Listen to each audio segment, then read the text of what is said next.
Эрхэм үзэгчдээ Монгол Улсын олон нийтийн телевизийн Алсын хараа нэвтрүүлэг эхэлж байна. За нэвтрүүлгийг олон нийтийн телевизийн 600-гийн студиэс үзэгч та бүхэнд хүргэж байна. За Алсын хараа цуврал нэвтрүүлгээр Монгол Улсын хөгжлийн урт хугацааны бодлогыг тодорхойлох шаардлага, боломж, гарц шийдэлтэй холбогдох асуудлаар нийгмийн төлөөллүүдийн байр суурийг хүргэж байгаа. За нэвтрүүлгийг ярилцлага болон хэлэлцүүлгийн хэлбэрээр үзэгч та бүхэнд хүргэж байна. За энэ удаагийн хэлэлцүүлэгт оролцогчдын төлөөллийг танилцуулъя. За улсын хурлын гишүүн засгийн газрын хэрэглэх газрын дарга оюун эрдэнэ. За Аятолс компани гүйцэтгэх захирал Тамир. За харилцаа холбоо мэдээлэл технологийн газрын дарга Чинбат. За улсын хурлын гишүүн улсын хурлын Цахим бодлогын төр хорооны дарга Учрал. За засгийн газрын хэрэглэх газрын мэдээлэл технологийн хэлтсийн дарга Тамир. За мэдээлэл холбооны сүлжээ хязгаарлагдмал хариуцлагатай компани гүйцэтгэх захирал Золбаяр. За шинжлэх ухааны технологийн их сургуулийн доктор профессор Эрдэнэбаатар нар оролцож байна. За энэ удаагийн нэвтрүүлгээр Монгол Улсын хөгжлийн урт хугацааны бодлогын нэг гол чиглэл нь цахим засаглал мөн үү гэдэг тухайн асуудлыг хөндөж талуудын байр суурийг хүргэх болно. За ингээд та бүхний байр суурийг сонсъё. Ер нь одоо цахим засаглалын тухай ойлголт нийгэмд одоо төлөвшөж бий болж эхэлсэн гэж үзэж байна уу? Хөгжлийн зайлшгүй бас нэг гол чиглэл мөн үү? За үүн дээр. За яг цахим засаглалтай холбоотой асуудал бол нийгэмд яг төлөвчин бүрэн бий болоогүй гэж зөв миний хувьд л үздэг. Тэр нь болохоор яг одоо цахим засаглал одоо хөгжсөн гэж төсөөлдөг тэр улс орнуудтай харьцуулахад бол үнэхээр ч тийм юм байлаа гэж ойлгосон. Тэр бол технологийн асуудал биш, тэр бол өөрөө иргэдийн ойлголцол, улс төрчдийн шийдэлтэй холбоотой, төр хувийн хвшилтэйгээ хэрхэн хамтарч ажиллаж байгаа ойлголттой холбоотой асуудал юм байна гэдгийг бидний хувьд одоо олж харж байгаа. Энэ бол цахим засаглалын тухай ойлголт биш. Энэ бол цахим Монголын тухай ойлголт. Нэг үгээр хэлбэл иргэд хувийн одоо хвшил төр бүгдээрээ нийлээд амьдралд хүндрэл учруулад байгаа үйлчлэгээ яаж одоо илүү хурдтай авах вэ? Яаж хүнээс хамаарахгүй тийм хүчин зүйлийн одоо төрийн үйлчлэгийг бий болгох вэ? Хүн орохоор л заавал тэнд нуглаа үүсэж байгаа. Хүнд суртал үүсэж байгаа. Хүнд суртлаас улбаалаад түүнийг товчлох гэсэн сэтлэр авилгал бий болж байгаа. Тэгэхээр яг олон жилийн туршид ер нь яг улс орнууд авилгалыг одоо бүрэн устгахын тулд эхлээд хүнтэй тэмцсэн байгаа. Монгол Улсын хувьд ч гэсэн одоо тэгж байгаа. Энэ хүн авилгал авсан, энийг шийдэх юм бол одоо төгс төгөлдөр нийгэм бол одоо бий болно. Бусд нь хараад үүнийг ойлгоно гэдэг байдлаар ч юм уу явсан. Гэхдээ энэ зөв. Гэхдээ яг авилгалыг одоо бүрэн утгаар нь шийдэж чадсан, төрийн хүн сурталыг бүрэн утгаар нь шийдэж чадсан газрууд бол авилгал үүсэх нөхцөл байдлыг нөөрэ байхгүй болгочих.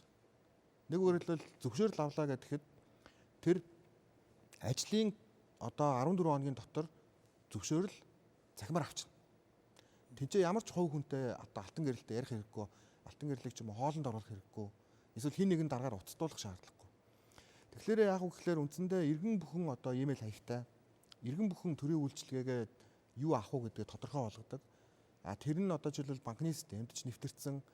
Нэг үгээр хэлбэл одоо хүн төрийн үйлчилгээ авах хамгийн одоо жишээлбэл 1-ээс 1000 руу одоо жагсаалт гаргаад тэр 1000-аа одоо төрийн албан дээр очихгүйгээр авах тухай ойлголт. За явандаа яг үгээр энэ хоорондоо бүгдээрээ одоо цахим хаягаар холбогддог байх тухай ойлголт. Сургалт гэхэд цахим хаягаар тэнцээ ороод одоо дата бас татаад өөрийгөө хөгжүүлдэг байх тухай ойлголт. Тэгэхээр ингээд ярихаар бол энэ их хол. Тэгэхээр би нэг цахим засаглал эсвэл цахим монголч гэдэг юм уу энэ зүйл бол манад бүрэн хэмжээнд хүрч төлөвшөж ойлгогдоог байна. Өнөөдрийн хүртэл бид нэр зүгээр одоо дид бүтц тал дээр нь бол маш их юм хийсэн. Бүх одоо сумдууд шилэн кабелаар холбогдсныг манай төр хийж чадсан. За одоо хур систем гэдэг бас том системийг үүсгэж бас бий байгуулж чадсан. За ер нь энэ хандлага өөрчлөгдөж байна. Жишээлбэл анх удаа одоо улсын хурал дээр цахим бодлогын хороо байгуулагдсан ийм түүхэн шийдвэр гарлаа. Энэ л одоо бас өмнө болж байгаагүй ийм зүйл. За бас одоо тоон систем шилжихээс ахуулаад олон зүйлүүд хийгдсэн. Гэхдээ энэ бүх зүйлүүд бол салангат байгаа. Цахим Монголын тухай ойлголт бол энэ бүх зүйлүүдийг яаж нийлүүлж симфонд дуурах уу гэдэг асуудал. Тэнд бөмбөр, тэнд цан, тэнд хувийн хвшил, тэнд төр, тэнд нэг нам, тэнд одоо жишээл ATM машин биш. Энэ бүгдийг хооронд нь яаж ухсрах уу? Тэгээд энэ дээр одоо яаж хамтдах уу гэдэг ийм чиглэл рүү явах юм төсөлтэй холбоотой асуудал.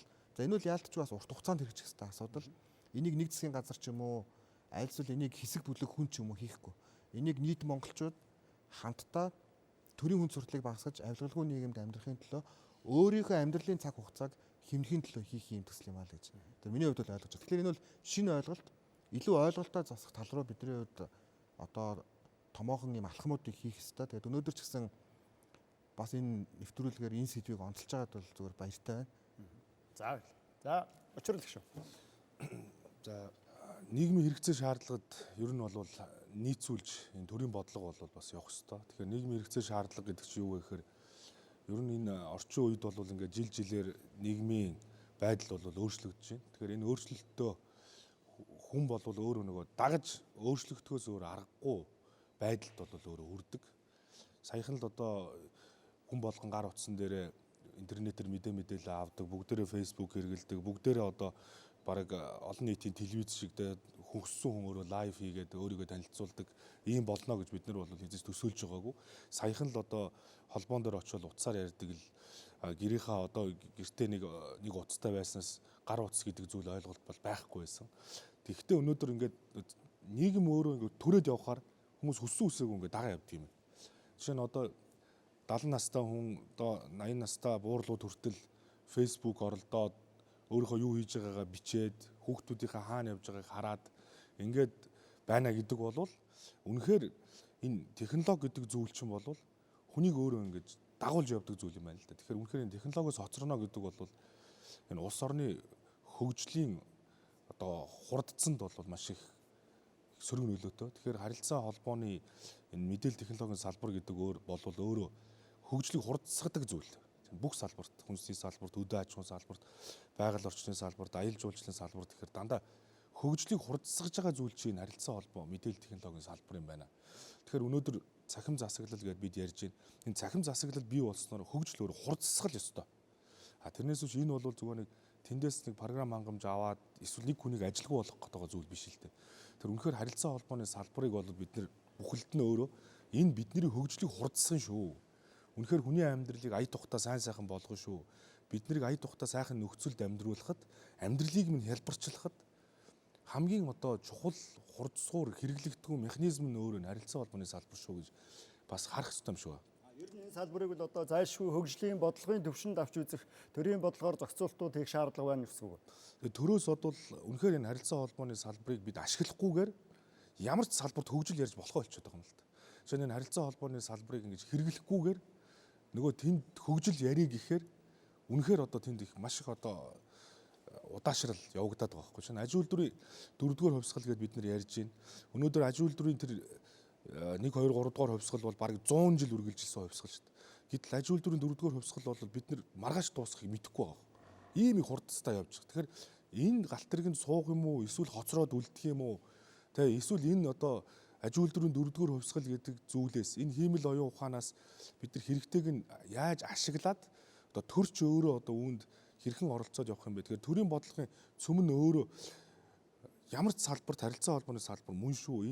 Энийг одоо хөгжлийг хурдсгах зүйл чинь энэ харилцаа холбоо мэдээлэл технологийн салбар юм байна. Тийм учраас цахим засаглалаа хөгжүүлэх гэх юм бол үнэхээр энэ салбарыг өөрөө бодит утгаар нь ашиглах ёстой байна гэдгийг бид нар харах ёстой юм л да. Жишээ нь энд салбарт бол өнгөрсөн хугацаанд бид нар манлал маш их тутсан. Өнөөдөр харилцаа холбооны бид нар чинь социализмын үед одоо холбооны яамтай байлаа. Одоо 7 орлогч цайттай. Төрийн том бүтэц байлаа шүү дээ. Холбооны яам гэдэг чинь. Тэгэхэд өнөөдөр энэ харилцаа холбоо мэдээлэл технологийн салбар чинь төрийн захиргааны төв байгуулагч байхгүй.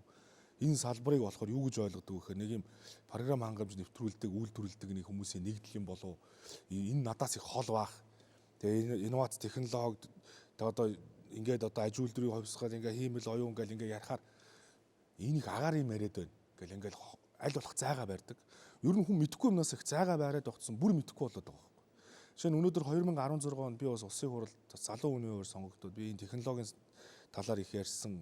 Бас одоо олон ч хуйлуудыг санаачилж энэ одоо үйл ажиллагаанд бас оролцоо явж байгаа.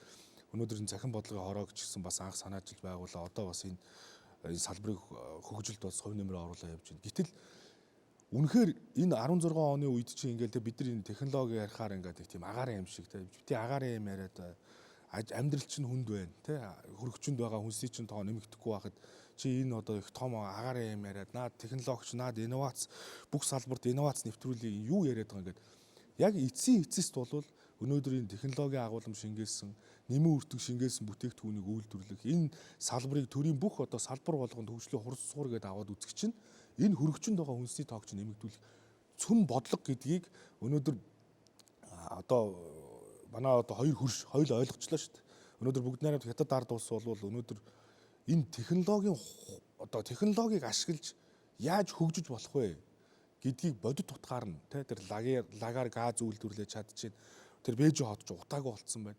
Өнөөдөр тэр Шинжин гэдэг хотод очиод үзсэн чинь эн чинь үнэхээр энэ орчин үеийн технологийн хот гэдэг ямар байдаг юм бэ? Ухаалаг хот гэдэг ямар байдаг юм бэ гэдгийг бүх салбартаа харуулад эхлэхээр тэнд чи хүн нөгөө нэг аз жаргалтай амьдарч эхэлж байгаа байхгүй. Аз жаргалын индекс нэг өсөөд хүн чинь сэтгэл хангалуун амьдарч эхэлж шүү дээ. Тэгэхээр үнэхээр бид нар энийг агаарын зүйлгээд бодоод ойлгохгүйдээ бултаад байх юм бол цаашдаа бүр олон жил ойлгохгүй.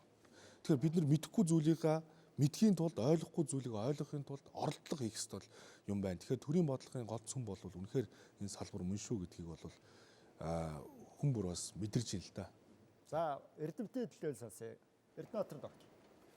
За ер нь бол улс орнуудын хөгжлийн түүх, амжилтын үндсийг харахаар ерөөсөө технологийн тухайн цаг үеийнхаа технологийн хөгжлийг зөв мэдэрч тэрэн дээр суурилсан төрийн зөв зохистой бодлогыг хэрэгжүүлсэний үр дүнд л ийм том амжилтанд хүрээж өнөөдөр хөгжлөөрөө мандайлж ийн гэж ингэж харагдаж байна. За тэгэхээр энэ одоо орчин цагт бол энэ хөгжлийг мандайлдаг тэр технологи нь юу вэ гэхээр өнөөдрийн манай ярианы сэдэв болоод байгаа мэдээлэл холбооны технологийн салбар болж хүлээд байгаа. Тэгэхээр энэ технологиг зөв эзэмшиж, зөв үйл ажиллагаанд ашиглаж хүмүүсийн амьдралын чанарыг сайжруулахад ашигласнараа бид бол одоо хөгжил дэвшилд хүрэх юм байна гэж харж байгаа. За тэгэхээр зүгээр бэлэн технологиг оруулж ирээд ашиглах, үнэтэй утас, үнэтэй компьютер ашиглах гэдэг бол зөвхөн нэг тал. Ер нь бол зүгээр аливаа технологийн цаана бол заавал тэрнийг эзэмшдэг, ашигладаг, хөгжүүлдэг хүний хөгжлийн асуудал давхар яригддаг. Хэдийгээр өнөөдөр захим засаглалын тухай ярьж байгаа бол захим засаглалын одоо энэ үйл ажиллагаанд оролцож байгаа одоо бүх одоо иргэдийг одоо хөгжүүлэх, боловсруулах энэ асуудал бол мөн л одоо яригдах ёстой зохис бодлогын нэг хэсэг л гэж ингэж ойлгох хэрэгтэй байна. Тухайлбал захим засаглалын хөгжлийн төвшинг авч үзвэл ер нь бусад улс оронтой харьцуулахад ямар төвшөнд байна? Ер нь гол нь одоо энэ засаглалын хөгжлийн гол үзүүлэлтүүдийг ямар хүрээнд тодорхойлох ёстой? За тань. За Cisco гэж олон улсын компаниудыг мэдээлэл технологи. За тэднийхээс гаргасан судалгаанд цахим засаглал энэ дижитал шилжилтэнд бэлэн одоо дэлхийн улсуудыг онцлсан юм судалгаа байгаа. За энэ судалгаанаас харах юм бол Монгол улс болон Африкийн зарим орнуудыг ерөнхийдөө төдийлөн энэ судалгаанд оруулаагүй байдаг. Яагаад оруулаагүй гэхээр бид нар бас тодорхой хэмжээний хоцрогдолтой явж гин гэж харж болж байгаа. Дотроо бид нар мэдээллийн технологийн салбарын одоо хөгжил хурдтай явагдаж байна. За сайн байна гэж харж иж дүгнжиж магадгүй. Тэгвэл олон улсын одоо судалгаанаас харахад бол өнөөдөр Монгол улсыг бас болоогүй байна гэж харж байгаа. Тодорхой тоон үзүүлэлт байна уу? Тодорхой тоон үзүүлэлт гэвэл яг хөө тэрийг би дараа нь бас дэлгэрэнгүй танилцуулж байна. Одоо хэдэн улс орноос эдгээр байранд байна гэсэн үг үү? ITU буюу Дэлхийн Цахилгаан холбооны байгууллага гэж байдаг. Тэгэхээр Дэлхийн Цахилгаан холбооны байгууллагаас 2 жил тутамдын цахим засаглалын индексийг бол гаргадаг. Тэгэхээр манай Монгол улс бол 198 орноос 18 оны байдлаар 92 дугаар байранд явж байгаа. Тэгэхээр бол ерөнхийдөө бол дэлхийн нэг дундаж түвшинд. Тэгээ энэ бол их олон шалгуур үзүүлэлтээр гардаг ийм индексэлтэй. Тэгэхээр цахим засаг яг өнөөгийн байдал нь ямар байна вэ гэдээ ингээд дүгнээд харах юм бол за цахим засагтай холбоотой нэг үндсэн хэд хэдэн ойлголт байна гэж харж байгаа. Тэгэхээр за хамгийн нэгдүгээрт бол цахим засаг хөгжих дэд үтс байх хэрэгтэй. Тэгэхээр дэд үтс нь болохоор одоо хатуу дэд үтс болон зөөлөн дэд үтс гэдэг ингэж ангилж болно. Тэгэхээр хатуу дэд үтсийн хувьд бол манай салбарын хувьд бол харьцангуй боломжийн төвшөнд явж байгаа гэж үзэж байгаа. Сая 9 сард бид оюун эрдэнэ сайдын одоо тусламжтайгаар энэ Оксфордын эрдэмтдтэй хамтраад манай бас судлаачид судалгаа хийсэн байгаа. Энэ болохоор дижитал шилжилтэнд Монгол улсын одоо бэлэн байдал хэр байна вэ гэсэн ийм чиглэлээр судалгаа хийсэн. Тэгээд энэ судалгааны тайлан ингээд харж байхад бол ерөнхийдөө бол хатуу дэд үтсийн хувьд бол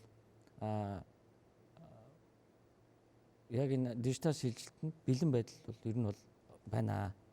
Тухайлбал ямар боломж өртсөн байна гэсэн үг? За тухайлбал одоо 330 сумаас 319 сум шилэн кабелийн өндөр хурдны сүлжээнд холбогдсон байна. За нийт Монгол улс дээр одоо 50000 орчим өөрийн холбооны одоо дамжуулах сайтууд ажиллаж байна. За технэмжлээ одоо ингээд яг хатуу дэд төстэй холбоотой ингээд зүйлүүд яриад байвал энэ чиглэлээр бол нэлээд ажлууд хийгдсэн байгаа. За үндэсний дата төв байгуулагдсан байна. Үндэсний дата төвийн нөөц одоо төв бас дарханд одоо энэ жил ашиглалтанд орохоор ингээд ажиллаж байна гэх мэтлэн.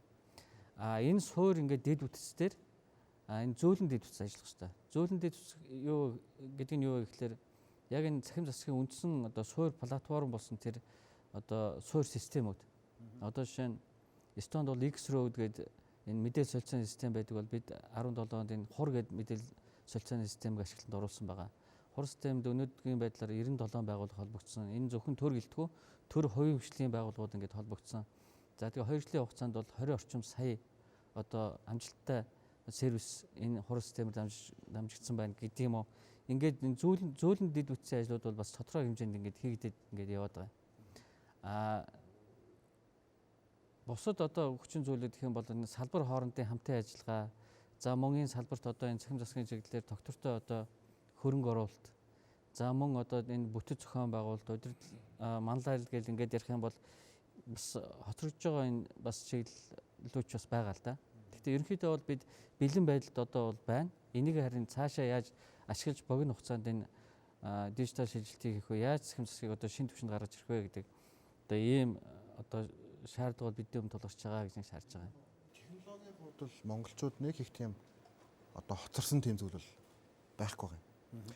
Тэгээд мэдээлэл технологи гэдэг бол өөрөө одоо тийм газын машин угсрах ч юм уу те ус төрөгчийн хөдөлгүүрийг атомын цахилгаан станц барих зүйл биш. Энэ бол өөрөө зүгээр програм. Биднэрт тулгамдж байгаа одоо нэг л асуудал байгаа юм. Тэр нь бол за хоёр асуудал гэж үзэж болох юм. Энэ бол ерөөсөө тухайн одоо жишээлбэл улс төрч ч юм уу эсвэл одоо аль нэг хүн өөртөө байгаа мэдээлэлээ хуваалцахгүй байх гэсэн ийм аминч үзэл байгаа. Хоёрдугаар мэдэхгүй зүйлийн эсрэг байдаг хандлага байна. Төр тал дээр. Нэг үрэлд одоо жишээлбэл жолооны үнэмлэх гэхэлэр цагдаагийн газар дээр байдаг. Цагдаагийн газар энийг өгөхгүй байх нь тэдэнд хэрэгтэй ч юм шиг ойлгож ирсэн. Гэтэ яг би одоогийн цагдаагийн байгууллагын удирдлага тим гэж хэлж байгаа юм биш шүү. Ер нь хандлага. За жишээлбэл виз олгохтой холбоотой асуудал энэ гадаад яамн дээр байдаг. Гадаад яамн тэр нь хэрэгтэй юм шиг ингээд ойлгож ирсэн. Одоо энэ дээр жишээлбэл гадаадын харьяат одоо гадаад яам хоёрын дунд маш том хэмжээний маргаан болдог. За тэгэл цэрэгтэй холбоотой асуудал, за эрүүл мэндийн даатгалтай холбоотой асуудал гэхэлэр эрүүл мэндийн яам тэр өөрөө цахим шилжилтээ хийх нь бол зүйтэй юм аа. За санхүүтэй холбоотой, бүртгэлтэй холбоотой асуудал банкн дээр нэг систем, сангийн яам дээр нэг систем.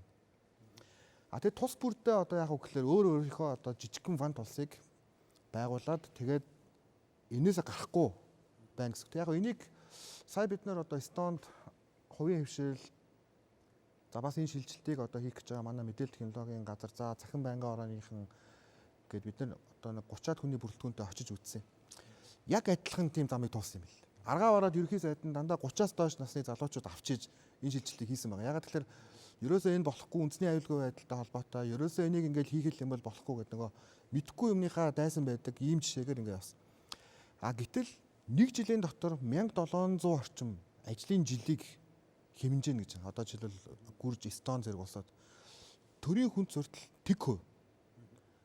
7 жилийн дотор авилгалын индекс тэг хөв болсон. Гэхдээ Эстон ч 1.3 сая хүнтэй те. Манайх болохоор тэгдэг шүү дээ. Хүн ам цөөхөн болохоор бүгдээрээ бие биенээ таньна. Үүнээс болоод авилгал буурахгүй юм. Бүгдээрээ бие биенээ таньна, бүгдээрээ хамаатан болохоор төрийн хүнд суртал үүнээс болоод болохгүй байдаг хамаа гэдэг. Гэтэл манайхаас нэг дахин баг хүн амтай газар тэгэлж болж шүү дээ. Яагаад хүнээс хамааралгүй болгоцсон. Тэгэхээр яг бидний хувьд хүссэн ч ийшээ явхаас өөр гарц байхгүй болсон. Эсвэл бид нар зүгээр одоо угаасаа бид нар ландлок буюу тийм ээ одоо ингээд юуны одоо газар нутгийн хувьд бид нар чинь бол ингээд бас далаад гарцгүй. Дээрээс нь бид нар технологийн хувьд энэ шилжилтийн хувьд далаад гарцгүй юм уу эсвэл технологид гарцгүй болох юм бол маш тийм хүнд байдал манай улсын хувьд бол орно. За иргэдийн талд нэг юм байна. Иргэдийн хувьд болохоор энийг төрийн ажил гэж хараад байдаг. Одоо маш том алдаа юм билээ. Тэгэхээр цахим засаглал гэхэлэр төрийн ордон дотор байгаа хэдэн хүмүүс лаптоп тавиад хоорондоо хуралдах тухай ойлголт яригадаад идэг. Гэтэл энэ өөрөө таны гар утсан дээр аль эсвэл таны гэрт эсвэл таны имэйл хайган дээр таны алхаж очих амьдралын цаг хугацаа хэмнэгдэх, та өөрөө төрийн үйл хэрэгт шууд оролцох тухай ойлголт. Нэг үгээр төр нь энэ мэдээллийг эзэмшигч биш тийм ээ. Одоо сая бидний бас нэг ойлгож авсан нэг чухал юм. Иргэд өөрөө өөрийнхөө мэдээлэл эзэн байна. Иргэдийн мэдээллийг төр авах хэрэггүй. Ингэж эн чинь одоо жишээлбэл угсрагдсан энэ нэг X road гэж яриад байгаа. Энийг яг жишээлбэл одоо Киргиз эднэргээд бусад улсууд жишээлбэл тоон гэж нэрлсэн байгаа тийм. Яг л тоон гэдэг нь одоо нэгтгэж जैन. Тэгээ өнөөд нийлнэ гэдэг нь хувийн хэвшил, төр, банк, иргэд бүгд нийлсэн ийм одоо цахим уулздаг цонхтой болно гэсэн. Тэгэхээр энэ ерөөсө төрийн тухай ойлголт ямар зохицуулалтаар илүү хангах шаардлага байна гэсэн үг байна. Одоо яг зүгээр маш энгийнээр тайлбарлах юм бол бид нар одоо нэг ийм одоо энэ гарч байгаа дэлгэцэн дээр Монгол улс бүгдээрээ цахимаар нэгдэн гэсэн үг. Нэгдүгээр цонхон дээр одоо жишээлбэл хорон засаг даргын тодорхойлолт гэж байна гэсэн үг. Хорон засаг даргын тодорхойлолтыг авахд одоо машинаар төгжрээд очоод хорон дарга нь олдохгүй өдөр байгаад магадгүй нэг өдөр авч байгаа бол хорон засаг даргын тодорхойлолтыг авахд одоо магадгүй 5 минут хэрэгтэй гэсэн.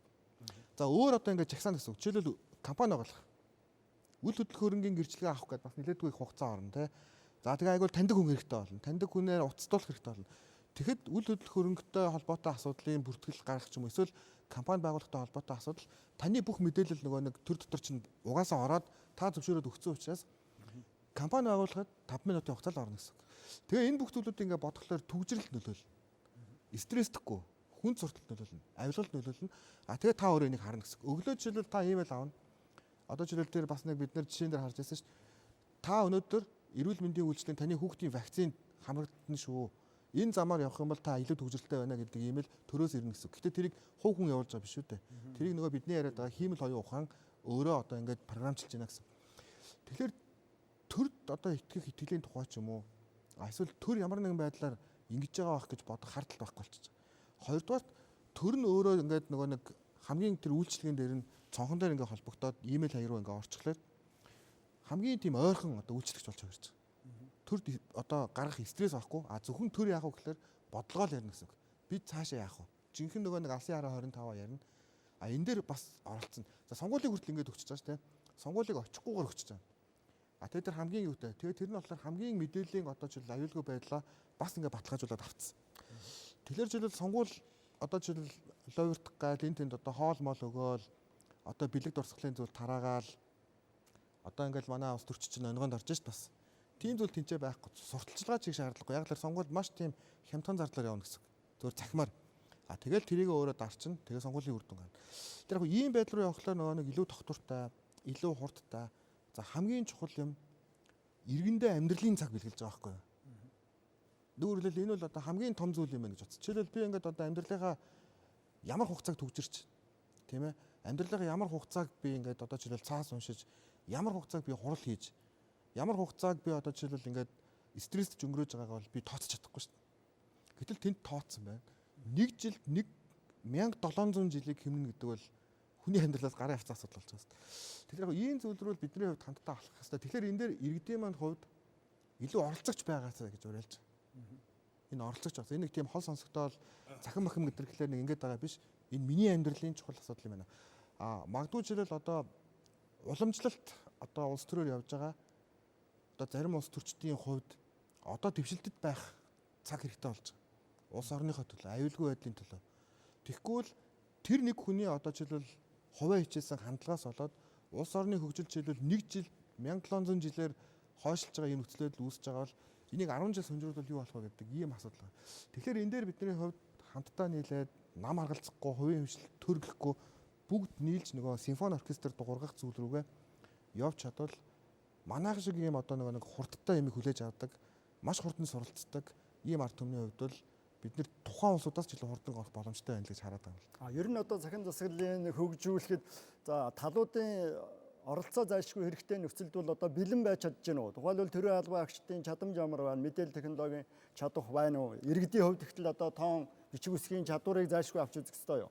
Түрүүн ярьлаа цахим улс орны цахим хөгжлийн индексийг гаргадаг хөгжлийн үзүүлэлтийг. Тэгэхэд бол энэ дээр бол үндсэндээ дэлхийн 3 томоохон байгууллага энэ одоо индексийг гаргаад байгаа юм. Нэгдүгээрт нь ITU буюу захиргааны холбооны байгууллага, олон улсын байгууллага байгаа. Хоёрдугаарт нь дэлхийн эдийн засгийн форум гэж байгууллага байдаг. Гуравдугаарт нь НҮБ-ийн гаргаж байгаа.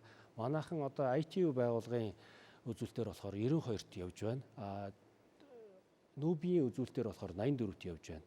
Тэгэхээр захим засгийн үзүүлэлт бол өөрөө хөгжлийн үзүүлэлт бол нэг тал нь байгаа. Нөгөө тал нь болохоор иргэдийн одоо тэр захим ардчлал гэж яриад байгаа. Захим ардчлал бол өөрөө иргэдийн захим оролцооны асуудал байгаа юм л да. Тэгэхээр иргэд нэг талаасаа одоо төрөөс захимаар үйлчлэгээ авчдаг, нөгөө талдаа өөрийнхөө үзэл бодлыг захимаар илэрхийлэх тэр e-participation гэж ярьдаг. Захим оролцооны тэр платформыг хэр зөв хэрэглэж тэр одоо хөгжүүлж тэр одоо платформыг хэрэглэн хэр зохистой байна вэ гэдэг талаар нь бас хөгжлийн үзүүлэлтийг гаргадаг. Тэгэхээр бид нар дан ганц нэг талдаа захим засаглал гэж ярих юм бол захим засгийн үйлчилгээ ярихаасаа гадна захим тэр одоо иргэдийн захим оролцооны талаарх тэр боломжийг бас дурдах нь зүйтэй байхаа. Тэгэхээр манай улсын хувьд бол захим оролцооныхаа талаар бол бас тийм өндөр хөгжлийн үзүүлэлттэй бол биш байгаа. Тэгэхээр бид нар яагаад одоо энэ захим одоо оролцооныхаа чиглэлээр ийм доогоор хөгжлийн үзүүлэлттэй байна вэ гэхлээр нэгдүгээрт нь биднэрт нэгдсэн платформ байхгүй байгаад байна. Хоёрдугаарт иргэдийн одоо захим технологиг хэрэглэх бичиг үсгийн одоо чадвар нь жоохон сул байгаад байгаа. Тэгэхээр түрүүнд дурдсан технологийн асуудал бол өөрөө нэг тийм одоо чухал асуудал бол биш байна. Үндсэн асуудал бол юун дээр байна вэ гэхлээр иргэдийн одоо тэр сэтгэлгээ болон соёл одоо дижитал соёл гэж олон улсад бол ярьдаг. Тэгэхээр энэ тоон технологи хэр үр бүтээлтэй ашиглаж чадаж байна гэсэн одоо энэ соёлын одоо үзүүлэлт бол өөрөө тэр иргэдийн захим оролцооны одоо хөгжлийн индекс чухал нөлөө үзүүлдэг юм байна гэж ойлгож байгаа.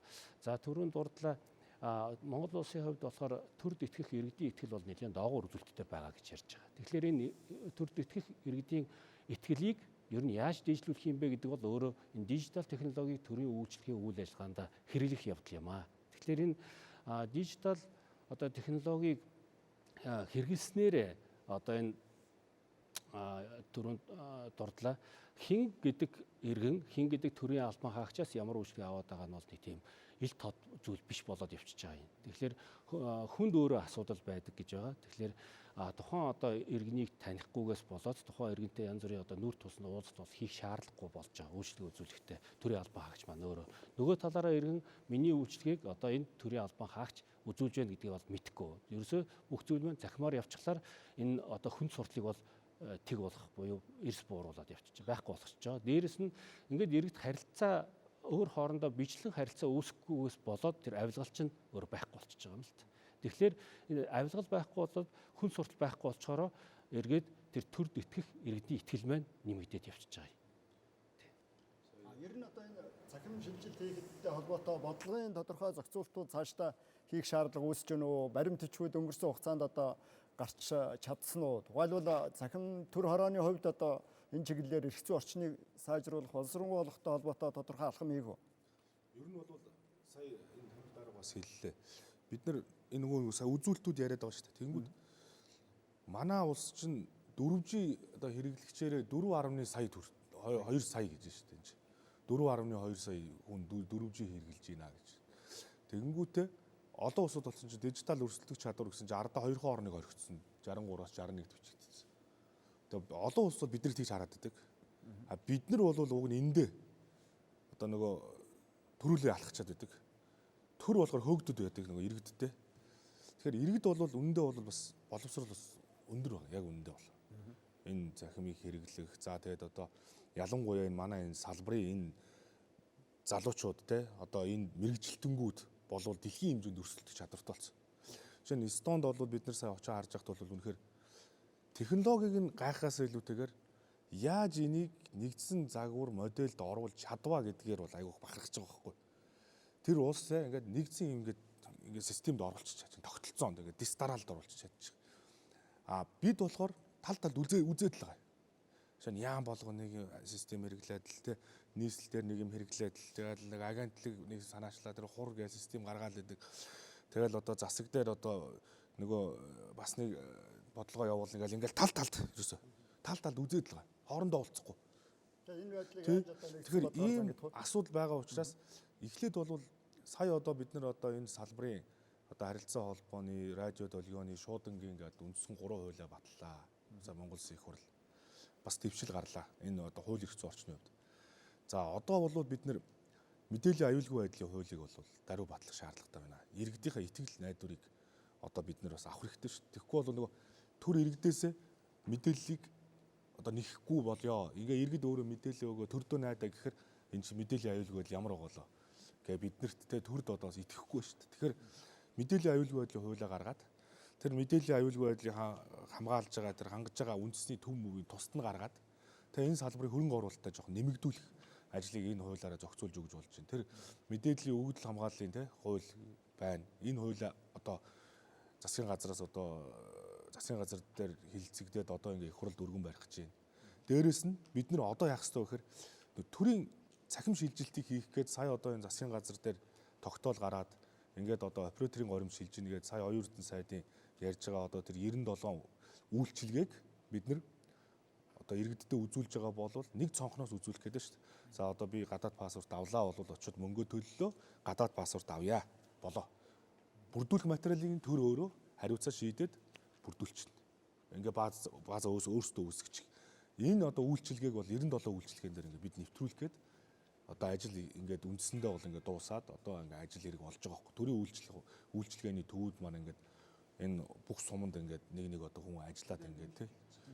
Тэгээ нэмэлт ажлууд бол бас одоо хийгдэж байна. Тэгэнгүүт 2020 оноос бол бид нар одоо яг тэр Эстоны тэр X рөвдийн загварын дагуу бол Монгол улс одоо төрийн цахим шилжилтийг бүр хийх ёстой. Тэгэнгүүт энийг зохицуулахын тулд нөгөө бид нар чинь уламжилт нөгөө хэрэглээ байсан учраас заавал нөгөө цаас шаарддаг. Тийм одоо тэр үйлчлэгээ авахын тулд та заавал тийм материал бүрдүүлж дандаа нөгөө хуулиараа зохицуулсан учраас хуулиндаа баригдаад байдаг. Одоо нөгөө замын цагдаа нар бол ингээл одоо ийм нэг уншигчтай байгаа шүү дээ. Тэгэнгүүтээ жолоочдоор очиод за хин гэдэг эргээсийн дугаар өгнө. Эргээсийн дугаар нь хийнгүүт тэр хүн хизээ жолооны өмнөлхөө авсан, торгуулж ийсэн юм уу, яаж ийсэн, тэ энэ хүн эрхээ асуусан юм уу, ямар машин бүх юм гараад ирнэ. Тэгсэн мөртлөө за жолооны өмнөлхөө өг гэдэг. Жолооны өмнөлхөө байхгүй шүү дээ. Тэгвэл торгоно. Уг нь мэдээлэл нь байгаад байгаа байхгүй. Тэгвэл яагаад ингэж байгаа гэхээр автоеврын хуулийн зохицуулт нь болохгүй шүү дээ. Тэгвэл бид нар чинь нөгөө энэ олон хуулиудад өөрчлөлт оруулах шаардлага гарч ирж цахим шилжилтийг хийх нь.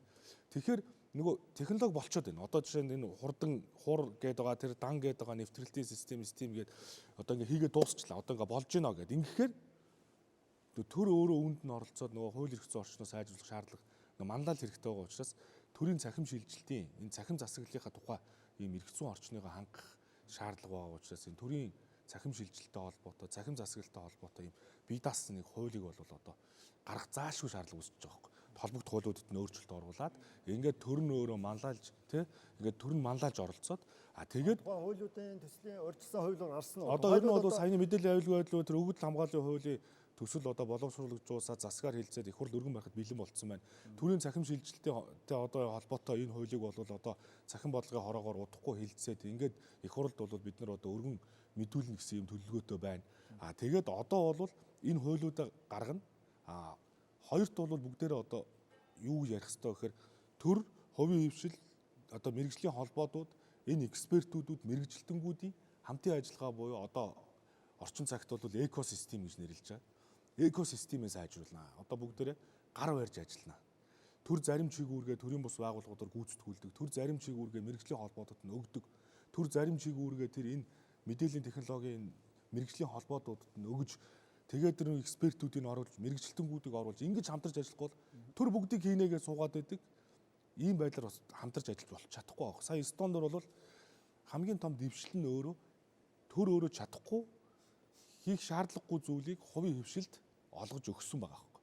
Жишээ нь одоо манад операторын одоо 4 компани байна. Тэгвэл тэр 4 компани бол энэ 4G гэдэг байгаа энэ сүлжээгч ингээд орон даяар ингээд хийгээд дуусчихад заавал төр үнтэй ингээд давхцаад бас ажиллаад байх. Зарчим заавал шаардлага байхгүй. Бид нэр энэ тэр бааз дээр нь ашиглаж болох байхгүй энэ одоо боломжуудыг нь. Тэгэхээр хувийн хвшилт ямар боломж вэ? Хамтран ажиллаж. Заавал өнөөдөр төр 3 сая төгрөгөөр программист авах шаардлагагүй шүү дээ. Зүгээр шаардлагатай компанид л одоо тэ энэ IT үзт ч юм уу ингээл өгье л доо.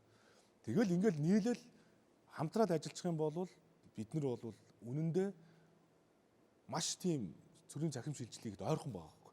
Ер нь монголчууд тухайлбал цахим мэдээллийн аюулгүй байдлыг хангахтай холбоотой ямар арга зам бодлогын зохицуулт байж болох уу?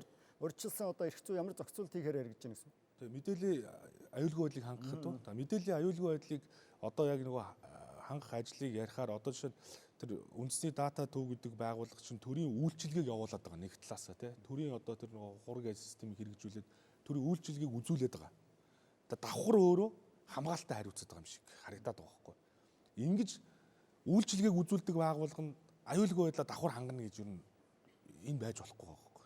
Тэр үйлчилгээг үзүүлдэг байгууллага бол үйлчилгээ үзүүлдэгээрээ. Аюулгүй байдлыг хангадаг байгууллага нь тусдаа. Тэгээд тэр аюулгүй байдлыг хангах тэр бол биднэрт бол үнэхээр төрөөс бол тодорхой хөрөнгө оруулалт хэрэгтэй байна. Одоо энэ тэр дарханд байгуулагдж байгаа тэ нөөцийн төв мүү гээл одоо ингээл бид нар чинь ажлууд хийж штэ.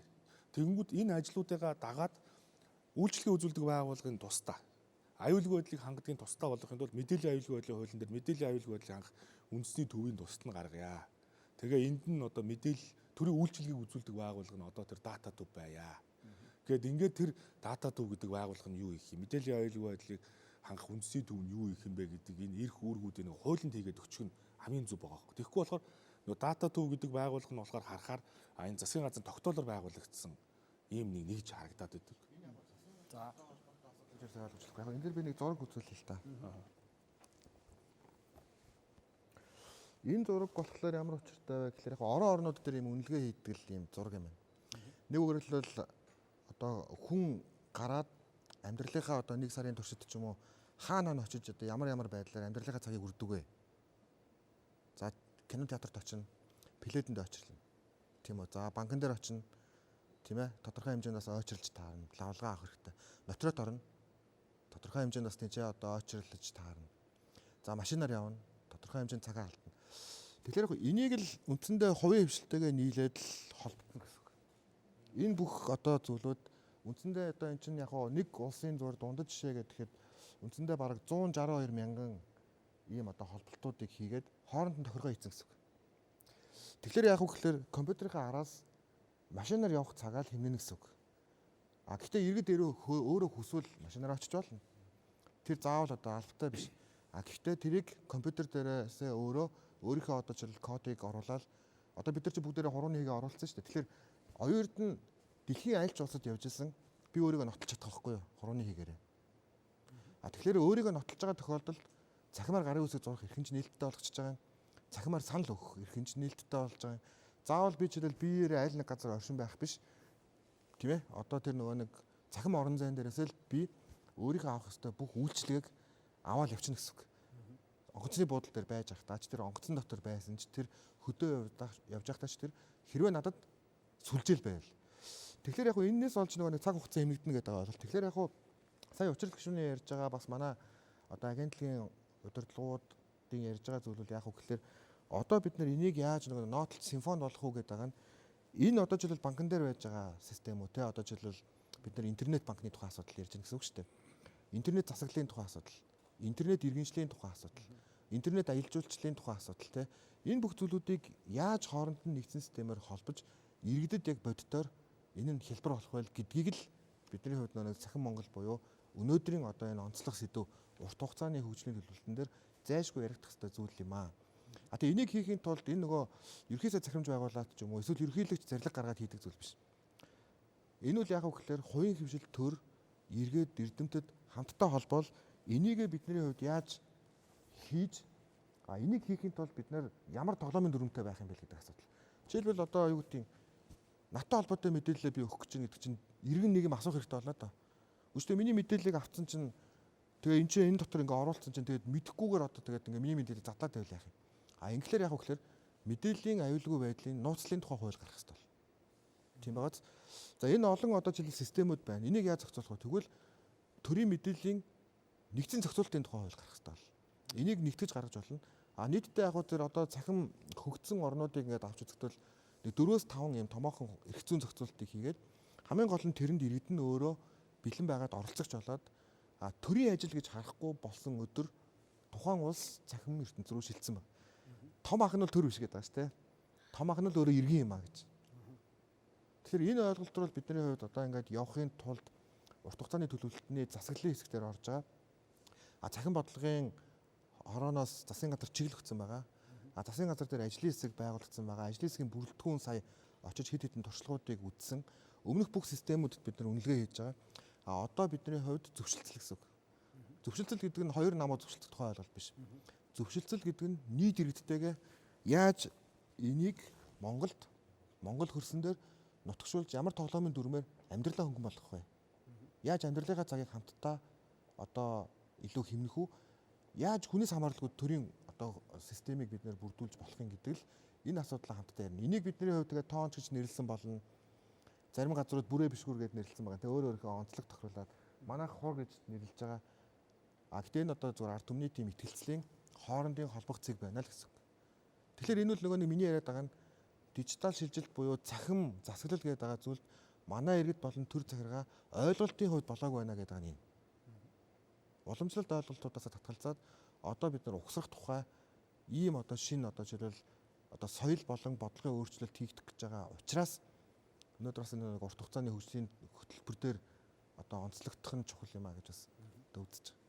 За ер нь одоо нийгмийн бүх талуудын оролцоог бүрэн хангах гэдэг юм уу, чиг үүргийг тодорхой болгохтой холбоотой ямар зохицуултууд байж болох вэ? Тухайлбал хувийн хвшийн оролцоо өгүүлэгдэж байна уу? За баярлалаа. Манай компанийн хувьд бол Монгол Улсын хэмжээний хамгийн том шилэн кабелийн сүлжээг эзэмшиж байгаа. Тэгээд нийтдээ 300-аад сум суурин газар үйл ажиллагаа явуулж байна. А манай байгууллага дэд үтсийн суур үйлчлэгээ үзүүлэх ийм чиглэлтэй компани учраас бид нар төрийн болон хувийн хвшлийн аж ахуйн нэгжүүд, ижил төрлийн үйлчлэгээ эрхлэгч байгууллагууд болон төрийн байгууллагуудаас ажиллаж байгаа. А тэгээд энэ хэдэн жилийн ажлын ингээд туршлагын түүхүүдийг хараад байхлаэр манай дээр бас нэг энэ захим шийдэлтийг хийхтэй холбоотой нэг бодлогын өөрчлөлт нь юу вэ гэхээр төр өөрөө хөрөнгө оруулагч баймарг байгаа. Ялангуяа технологи тал дээр. А мэдээж тухайн байгууллага болон өөрийн системтэй байж байгаа. Тэрийг хөгжүүлэх ёстой. Тэр хүнд өөрийн мэдээллийн сан байна. А тэр мэдээллийн сан дээр одоо энэ захим шилжилтэн дээр нэг том анхаарах ёстой юм нь юу вэ гэхээр нэг хүнээс нэг мэдээллийг нэг удаа л ав гэдэг ийм том бодлого юм байна. Тэгэхээр бүх байгууллагуудад бидний бүх мэдээллүүд байж байгаа. А гэтэл яг адилхан мэдээллийг нөгөө байгууллагаас цаасаар нэгтгэх юм нэг ийм асуудлууд гардаг. Тэгэхээр хоёр байгууллага хоорондоо дүрм журм нэг болчих юм бол надад энэ хүний ийм мэдээлэл хэрэгтэй байна гэдээ би энэ хүнээс энэ байгууллагаас асуухад шууд тэрийг нь саадгүй гаргаад өгдөг байх хэрэгтэй байна. А тэр төр хэрэглэгч бай гэдэг нь юу вэ гэхээр одоо яг манай бүртгэлтэй нэг 10-аад аж ахуйн нэгжүүд байгаа юм. Төрийн байгууллагууд. Одоо цагдаа, иргэний бүртгэл, эрүүл мэнд, нийгмийн даатгал. Эдгээр бүгд өөрсдөө өгөгдлийн сантай, бүгдээрээ тодорхой хэмжээнд хүрсэн програм хангамжтай байна. А гэтэл эдгээр энэ мэдээллийн баазаа дата өгөгдлүүдэд эргэлтэнд оруулъя. Энийг хоорондоо харилцан ашиглая гингүүд бид аюулгүй байдлын шугамар өөрсдөө сүлжээтэй байх хэрэгтэй гэд бүгд дэд үтц рүү гол анхаарлаа хандуулдаг байна.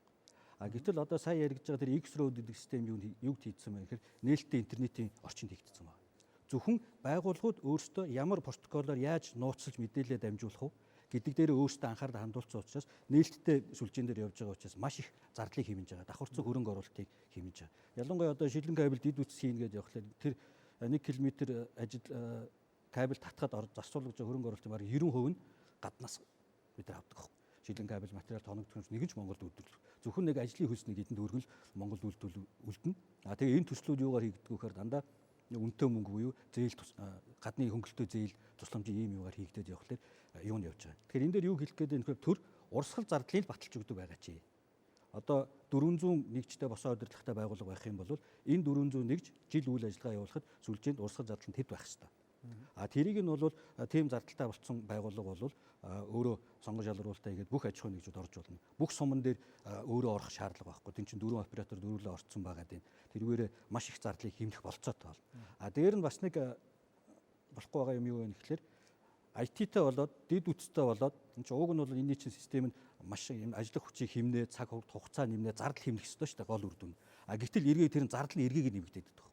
Сүлжээтэй болон сүлжээний инженертэй болон програм хангамжийн инженертэй болно гэд өөрөө данхаагаад байгаа болохоос биш яг нөгөө юу явахгүй нэг ийм сөрөгтөл харагдаад байгаа. Тэгэхээр төр бол шаардлагатай үйлчлэгээ авчдаг. А өөртөө зөвхөн хийх аюулгүй байдал төр бас систем дээр л хөрөнгө оруулалтаа хийх юм бол харилцаа холбоо тэр IT-ийн компаниуд бол бүрэн бэлэн байгаа гэж. За Эрдэнэт доктор. Бас нэг нэмээд түрүүн хоёр эрдэнэ сайдын амнаас бол хэд хэдэн удаа тэр симфони оркестр байгуулах тухай ярьлаа. Золоорын ярианд бас нэгдсэн зохицуулалтын тухай ярьлаа. Гэхдээ Монгол Улсын засгийн газар бас зүгээр суугаагүй бас юм хийгээд байгаа юмнууд бий л дээ.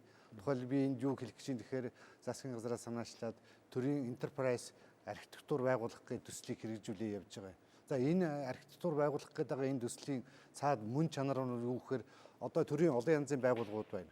Ер нь бол сүүлийн жилүүдэд бидний явж ирсэн түүх бол голдуу босоо тогтолцоогоор байгууллага болгон бүртгэлийн алав, даатгалын алав, татварын алав гэдэг ингээд босоо чиглэлүүдээр яваад ингээд яваас тэгэнгүүтээ төрөний хэлдэг залуурын хэлдгээр жишээл нэг байгууллагад өөрт байгаа мэдээллийг хахын тулд өөр байгууллагаас авах мэдээллийг бол иргэнээс давхар нэгдэг, байгууллагаас давхар нэгдэг. Тэгэхээр энэ бүхний цаана бол юу хэлээд гэхээр зэрэг Монгол Улсын засгийн газар гэдгийг нэг одоо enterprise гэж цогцоор нь авч үзэх юм бол энэ асуудлыг бол шийдэх болцоо их өргөн байна гэж. Өөрөөр хэлбэл төрийн байгууллага болгон өөрийн чиг үүрэгтэй, чиг үүргийг хэрэгжүүлэх эрх зүйн зохицуулалт нь байна. Тэрийг хэрэгжүүлдэг дүрм журам нь байна. Тэрийг хэрэгжүүлэхийн тулд ашиглаж байгаа аппликейшн систем гэж байна. Аппликейшн системийг нь явж явах дэд бүтц гэж юмнууд байна. Тэгээ энэ бүгдийг интеграцид оруулах шаардлагатай болж байна. Тэгэхээр энэ маань бол тэр архитектур, ерөнхий тийм зүү зөгтөлтөөр явах хэрэгтэй юм а гэж ингэж бол хараад байгаа байхгүй. Тэгэхээр энэ утгаараа бол засгийн газрын энэ төслийг бол бид бол их чухал ач холбогдолтой төсөл болж байгаа. Үр дүнгийн бол одоо төрийн бүх байгууллагууд, ард иргэд байгууллагууд бүгд хүртэх ийм болцоотой болох ийм ажил явуулж байгаа гэж хэлээ. За Тамир. За яг хувийн хвшлийн төлөөлөд одоо энд ирсэн байгаагийн хувьд энэ цахим засаглал дижитал шилжилтэнд бас хурдцтай бид нар шилжиж чадахгүй, хийж чадахгүй байгаа нь юу юм бэ? Иргэд одоо энэ хэмжээгээр ээлтэй энэ дижитал одоо үйлчилгээ, тэр засаглалын одоо энэ үр шимийг яагаад хүртэж чадахгүй байгаа юм бэ гэхээр төр хувийн хвшлийн хамтын ажиллагаа маш сул. Төр хувийн хвшлийн хамтын ажиллагаач гэхгүй төрийн байгууллагуудынх нь өөрсдийнх нь хамтын ажиллагаа муу. Яагаад гэхэлэр бүгд одоо Монгол Улсын нутаг дэвсгэр дээр бүгдээрээ өөр өөрсдийн хэлээр яриад байгаа. Бүгд өөр өөрсдийн дүрмээр тоглоод байгаа. Магадгүй энэ хэдэн жилийн дараа нэгдсэн бодлоготой, нэгдсэн дүрмтэй ийм болсон тохиолдолд Монгол Улс өнөөдөр шилжиж чадна. Төр нь хувийн хвшилтэйгээ магадгүй одоо төрийн оролцоотой, төрийн өмчтэй энэ програм хангамжийн компаниуд нь гэдэг юм уу нөгөө хувийн хвшилтэйгээ өрсөлдөөд идэг. Төр тэр газруудаа хөрөнгө оруулалт хийгээд идэг. Эргээд эннээс болоод нөгөө хувийн хвшил дээр хүний нөөцийн асуудал маш ихээр үүсэж байгаа. За одоо жишээнүүд байгаа шүү дээ гайл татврын санхүү мэдээллийн нэгдсэн төв. Энэ бол цэвэр өрсөлдөгч энэ софтвер програм хангамжийн компаниудтай. Яагаад гэвэл төрийн ажлыг авч хийж байгаа. Тэр хувийн хвшлүүд өрсөлдөө тэр өрсөлдөө 8-д гарах боломж байхгүй байна. Төр давуу эрхэдлээд байна. За энэс одоо үүдээд эргээд нөгөө хувийн хвшлийн компаниуд чинь гадны энэ компаниудтай өрсөлдөхөд ямар нэгэн одоо юм дархлааг болчихж байгаа. Нөгөө төрдөө ялагдаад байгаа хувийн хвшил чинь өөрөө эргээд олон улсад өрсөлдөх юм боломжгүй болчихж байгаа. Та нар Монголдоо юу хийсэн? Харъя үзье. Энэ төл гардаг.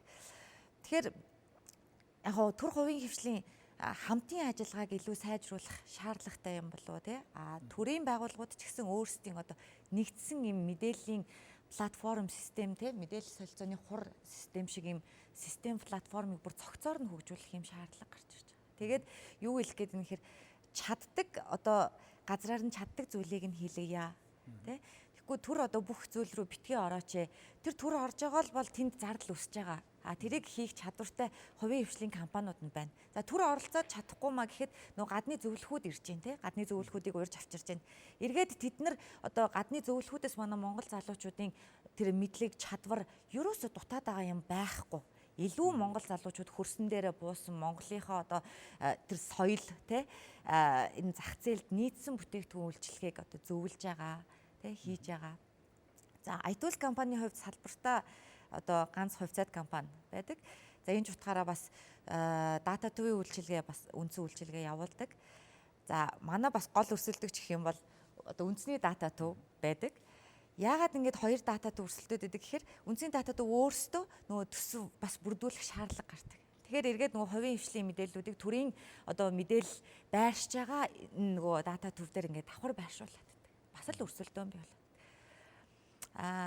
IT компанийн хувьд сүүлийн одоо жил үндэсний хэмжээний сая бид нар экспогоор нээлттэй хийсэн үндэсний хэмжээний клауд үйлчилгээ гаргалаа л да. Монгол улс өнөөдрийг хүртэл 800 гаруй тэрбум төгрөгийг одоо мэдээллийн технологийн IT-ийн төсөл хөтөлбөрт зарцуулсан байгаа. За энэний дийлэнх нь одоо Монгол улсын нөгөө Монгол улсын компьютер хардверийн хувьд ерөөсөө тийм бүтээгч, үйлдвэрлэгч орон биш учраас дийлэнх нь тэр зардалд явчихдаг. Хардвер худалдаж авах, лиценз худалдаж авахд ингээд зарцуулагдаад явчихдаг. Тэгэхээр энэ зардлыг бууруулах боломжтой юм үүлэн технологиг, үндэсний хэмжээний үүлэн технологиг бид нар хийсэн байгаа. Яагаад үндэсний хэмжээний гэж бид нар нэрлээд байна гэхээр улс орны хөгжлийг ерөнхийдөө энэ газар зүйн байршил, бүсчлэл, кодчлолоор бас тодорхойлж болдог. Энэ нэргээд өөрөө бизнесүүдэд шинээр гарч ирж байгаа бизнесүүдэд үндсэн суурь судалгаа нь олж өгдөг. Төрийнхэнд одоо магадгүй нэг газар гал гарлаа, нэг газар осол аваар гарлаа, нэг газар хүн эрсдлээ, эндлээ, өвдлөө гэхэд тэр кодчлолоор маш хурдан тэр газар зүйн систем дээр болдог. Тэгэнгүүт Монгол улсад өөрсдийн тийм байхгүй. Google Map-ыг ашиглаад байдаг. Тэгээ энийг бас IT Tools компани ICT Group өөрсдөө хөгжүүлээд энэ үүлэн технологид ингээд давхар явж байгаа. Тэгэхээр гол хэлгээд байгаа санаа маань бол яг төр хувийн хвшлийн хамтын ажиллагаа илүү сайн байгаасай, сайжраасай гэж тэг чаддаг бүх зүйлээ холбоё гэж захирал. Тэгээ энэ дээр ер нь бол одоо ажил дөрөв дөрөвдүгээр хувьсгал цахим шилжилт, цахим засаг гэж ярьж байна. Энд дээр ер нь бол бас их олон сорилтууд шаардж байгаа юм. Тэгэхээр энэ дээр бидний чадахгүй байгаа хамгийн том зүйл бол одоо бүх хүн л хэлж байна те. Ерөөсөө энэ чаддаг зүйлээрээ нэгдэх. Бага нөөцүүдэд зөв зөвхөстэй ашиглах те. Одоо жишээ нь дэд үсгэхэд бол шинээр дэд үсгээр барихгүйгээр одоо жишээ нь манай хувийн хвшлийнхэн байна, мэдээлэл холбооны сүлжээ байна. Энэ дэд үсгийг ашиглах те. Программист одоо юу гэдэг нь програм хэмжээ ажил байлаа гэхэд одоо төр өөр дээрээ бүтц үүсгэх юм уу эсвэл гадны компани гэхээс илүү дотоод энэ компаниудаа дэмжих гэдэг юм уу те.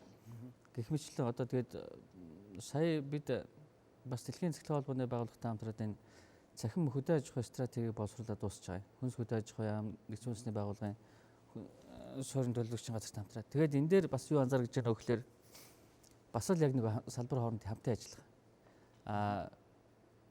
Манай хөдөө аж ахуй ялангуяа газар тариалгын салбар бол нэг уламжлалт байдлаар ингээд яваад ассан. Ер нь тэрлээ одоо энэ сүүлийн үеийн технологийн ойлголт бол бас харьцангуй тийм сул байдаг юм байна.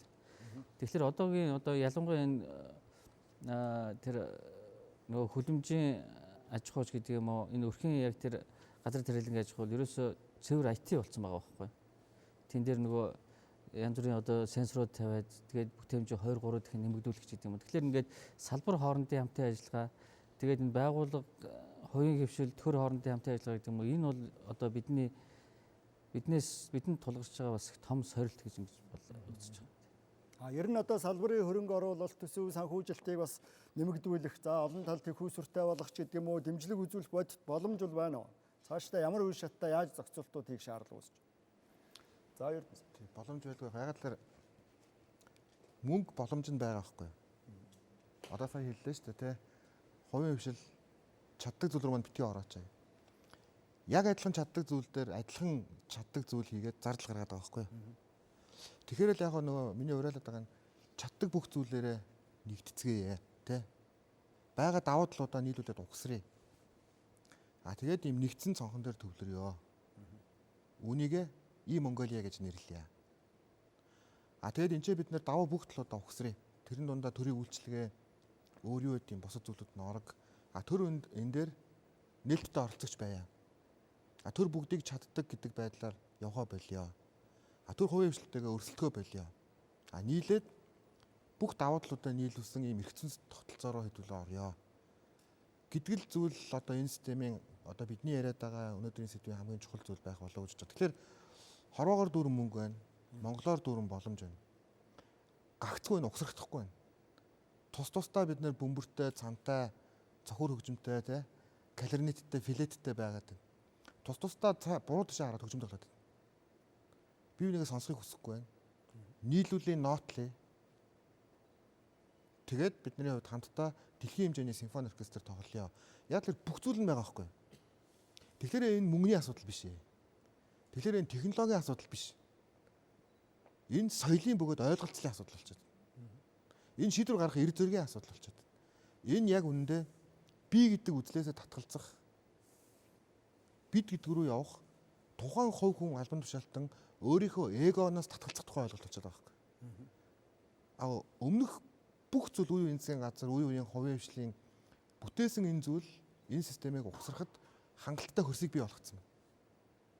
Сумандч тэр, Улаанбаатарч тэр, дэлхийд байгаа монголчуудын хувьд тэр одоо гагцгүй энийг яаж ноотолж нэгдсэн симфони оркестр болох вэ гэдэг дээр л жижигхэн хэмжээний зохицуулалт хэрэгтэй. Үүний дараа бид нар амьдралын цагаа эмнэх боломжтой. Бухимдаад байдаг төрийн хүнд сурталыг хувь хүнээс хамааралгүйгээр авах боломжтой. Бухимдж тэмцээд байдаг авилгал ургахгүй байх хөрсийг бүрдүүлэх боломжтой. Тэгэхээр энэ рүү хамтдаа алхъя л гэж л уриалж байгаа. Засгийн газар энэ дээр хамгийн юу гэдгийг идэвхтэй бөгөөд хамгийн жишээлбэл даруухан оролцогчоор оролцохыг хүсэж байгаа. Тэрнээс засгийн газар энийг ямар нэгэн байдлаар лид хийнэ гэж ярьдаг те, удирдан чиглүүлж, зохион байгуулж, эсвэл ямар нэгэн байдлаар хүч төрөмгөж хийж болохгүй. Энэ дээр засгийн газар оролцогч байж, зөвшөлдсөгч байж, тоглолтын гол байх энэ зүйлийг хийх ёстой. Ингээд их хуралтайгаа, цахим бодлогын хороотойгоо, төр хувийн хвшилтэйгээ, эрдэмтэн судлаачтайгаа, нийт залуучуудтайгаа, нийт банкудтайгаа хамтраал хэдүүлээ бүгдээрээ л бидэнд байгаа амьдралынхаа хүнд сурталыг л цаг хугацааг хэмнэе л да. Яг утаа ийм байхгүй. Эхлээд утаа гэр хороолд үүсэж байгаад энэ бидний асуудал биш гэж хайсан. Тэгээ нөгөө утаа нь ингээл яваал сүүлрэг төрийн ордны тэг дунд утаа өрөөд ирдэг болсон. Тэнгүүд яасан бэ гэхээр төрийн ордноос ийшээгээ зайсан байр бодлоод авцсан. Дараа нь их тэнгэрт очсон. Утаа тэнцээ хийж очихгүй байх гэж бодсон. Гэтэл дахиад 5-6 жилийн дараа утаа их тэнгэрт очсон. Одоо ингээд Төв аймгийг тойрсон утаа бий болсон. Тэгээ энэ жил бид нэр анхны зоригтой шийдлийг хийсэн. Түүхнээс оруулахгүй. Мэдээж зөндөө их эрсдэл гарна. Гэхдээ энэ хамгийн зөв шийдэл. Яг үүнтэй адилхан бид нар зөндөө салж тоглолоо. Зөндөө эготой амьдралаа. Зөндөө бид нар нэг зүйлийг автарлах гэж хичээлээ. 1.5 жилийн бодлоготой байлаа. 11 төвийн нэрийг 11 удаа өөрчилсөн байгаа шүү дээ. Одоо ингээд ороход ойлгохдохгүй болцсон. Яг л нэг тус бүрийн ерөнхий сайд өөр дээр авторсан юм хийх гэсээр байгаад нөгөөт нь ингээд угсагдаж болохгүй юм бодлогоор орцсон. Тэгэхээр одоо бид нар үе үеэрээ тэрвэрлдээд хамтдаа нэг ч гэсэн сайн зүйлийг хийгээд олон ярьдаг байсан зүйлийнхээ хүнээс хамааралгүй тэр сайн зүйл гэж яриад байгаа зүйл рүүгээ явах нөхцөл нь бий болцсон байна. Одоо ийшээ явъя л гэж. За, учирлах. За бид бол бас Монгол орн төрсөндөө хацтай маш их хийх юм ихтэй ийм боломжтой орн. Айгүй өндөр хөгжилтэй орн төрсөн байсан бол нэг Япон төрсөн байсан бол хийх ажил олдохгүй шүү дээ.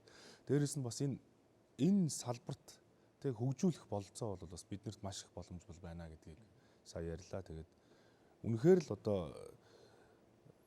экосистем гэж байгаа маа энэ үг бол нөгөө Монголд шин тутам юм шиг боловч дэлхийн бүх улс оронд бол модонд орсон үг. Бүх орон хөгжлийнхоо гол загвар бол экосистем гэж. Гар гараа барья, хамтарч ажиллая л гэж. Тийм учраас бүгдээрээ хамтарч ажиллая. Тэгээд түншлэлээ сайжруулъя. Тэгээд хөгжлийн зүгүүд бас гараад алхахад бол энэ харилцаа холбооны салбар бол хөгжлийг яаж хурцсгаж болдгоо гэдгийг та бүхэнд бас харуулах болно. За дээрд нь өнөөдөр бидний яриа бол энэ цахим засаглалыг тойроод их ярьж байна. Тэгэхээр цахим засаглалын энэ үйл ажиллагаа явуулахад бол цаана тэрнийг тижээж байгаа үндсэн түүхий материал гэдэг бол цаанаа бол өгөгдлийн тухай асуудал байна. Энэ бол маш чухал. Өнөөдөр бол дэлхийн нийтээр өгөгдөл гэдгийг бол ер нь тэр байгалийн баялаг энтер гэдгээс илүү үн цэнтэй тийм баялаг гэж үздэг болчихсон. Тэгэхээр жишээл тунгалаг засаг, нээлттэй засаг хэрэгжүүлээ, төр хувийн хвшлийн оролцоог нэмэгдүүлээ, гээд хиймэл оюун ухааныг хөгжүүлээ гэж яриад байгаа маань юу гэсэн үхээр төр жишээл өнөөдөр төрийн байгууллагууд маань өөртөө байгаа асар их хэмжээний хоригдлогдсон өгөгдлийг нээлттэй болгох асуудал.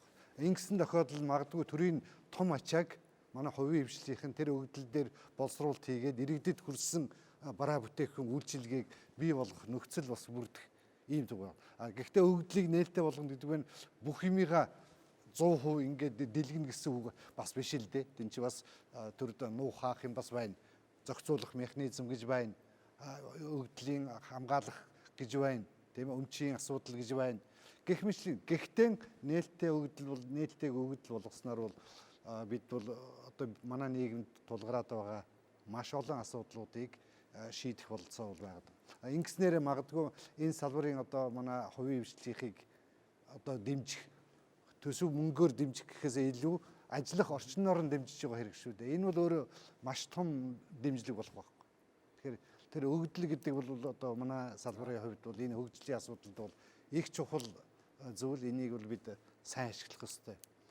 За өнөөдөр дата аналитикс гэдэг бол одоо аж үйлдвэр 4-р хувьсгалын тэргүүлэх чиглэлийн нэг болчлоо шүү дээ. Одоо жишээл боловсролын байгууллагуудад тавигдж байгаа асуудал гэхээр одоо хувийн хвшил байгууллагуудаас одоо их сургуулиуд руу хандж байгаа юу гэхээр сайн дата аналист хэрэгтэй байна гэж л ярьдаг болсон байна шүү дээ. Тэгэхээр энэ мань бол юу хэлээд байна гэхээр бид бас энэ зүйлийг бол сайн манай төр бол чадварлагаар ашиглах юм бол бид бол бас олон зүйлийг шийдэх болцоо байна л гэж хэлдэг. За баярлалаа. Эрхэм үзэгчдээ Монголын үндэсний олон нийтийн телевиз Алсын хараа нэвтрүүлгээ хүргэлээ. За энэ удаагийн нэвтрүүлгээр Монгол Улсын хөгжлийн урт хугацааны бодлогыг тодорхойлох хүрээнд цахим Монгол болох боломж, за цахим засаглалыг хөгжүүлэх гарц шийдэлтэй холбогдох асуудлаар нийгмийн зарим төлөөллийн байр суурийг хүргэлээ. За энэ удаагийн хэлэлцүүлэгт хууль тогтоогчид, засгийн газар, төрийн зарим байгууллага, хувийн хвшил, эрдэмтдийн төлөөлөл оролцлоо. Үзэгч та бүхэнд баярлалаа.